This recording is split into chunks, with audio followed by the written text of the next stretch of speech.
If your party should gain a majority on Barnet Council, would your library strategy include the reintegration of Fram Barnet Community Library, which, as you may or may not know, the council tried to sell and were hoping to sell the empty building to developers, but the community there fought back and it's now a community library. Would your library strategy include the reintegration of Fram Barnet Community Library into the organisation of all Barnet libraries? Would anybody like to add any queries to that? Okay, who would like to start off? It's your ward. Well, for those that don't know, the Free and Barnet Community Library is in my ward. If you've not paid it a visit, please do. It's a hive of activity with all sorts of things going on. What happened was the council decided they wanted to close it because they needed the money. We fought and we had pop-up libraries. We did everything with petitions to try and save it. Eventually the council forced closure after a sit-in on the afternoon it was due to close. And then by the time the Olympic torch passed by, the library was closed, a sad empty building with nothing in it but empty shelves. Then some people came along from Occupy London and got into the library, and instead of what you might normally think with the people that go in, that they bar the doors and close themselves in, they actually flung the doors open and said, "Your library's here, come in again." And the community, and this is no joke, there was the community, and from that area was of all political persuasions, because you're right opposite Princess Park Manor, the old mental hospital site. So people from all political sides got together and over 8,000 books were donated. All the tables, all the chairs, the computers, everything. We ended up going to court. I've never been to court in my life. We went to court over and over again to try and win the case to keep the library. And in the end, we basically became such an embarrassment to the council.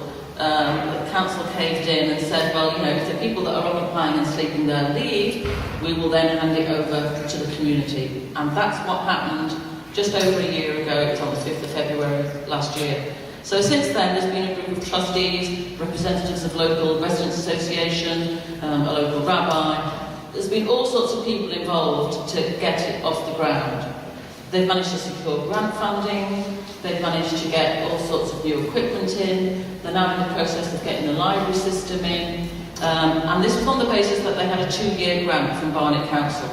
Now the sticking point for the trustees is, we can't at the moment push the council into getting a longer lease. If Labour gets in, that will be no problem, we will do it. When the gentleman asked about, or whoever asked, would Labour bring that library back into the library system?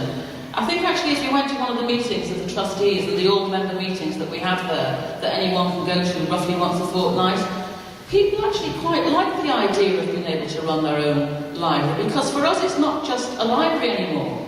You know, the local police have their surgeries there, there's regular yoga, there's a sight impaired group, there's an outreach group from Coppetswood Children's Centre, there's French lessons for toddlers, there's been Hindu lessons for toddlers, there's activities, there's parties, there's celebrations. We've even had wakes there for people in the community that have worked in the library and helped us, that have passed away. And there's been a real drawing together of people feeling that this building belongs to them. So I think before, even if you wanted to bring it back in, you'd have to go back and check with the community if that's what they wanted, because as long as they can get a longer lease, which is what Labour have promised to them, at the moment their sticking point is they've got outstanding grants waiting to come into the library of over £109,000. But to get those grants released, they need a longer lease. And at the moment, that's with Property Services decision because it's part of a big strategy. And guess what? That probably won't happen until after the May election. So, in terms of that with the library, I agree. It's a beautiful place now. It was closed. I would not do anything without the say-so of the community as to where they wanted it to go. In terms of other libraries, yes, we need to keep qualified librarians. Yes, we need to keep the hours open and flexible. And yes, we need to use our libraries and have them available for more uses. Because we've proved it can be done. And we're carrying on proving it can be done. That there's all sorts you can use with that space. And that should be an example to happen elsewhere, because it's your community space to use. It's not just a place where you go to loan a book or do the Wi-Fi or sit there for the afternoon to read the paper.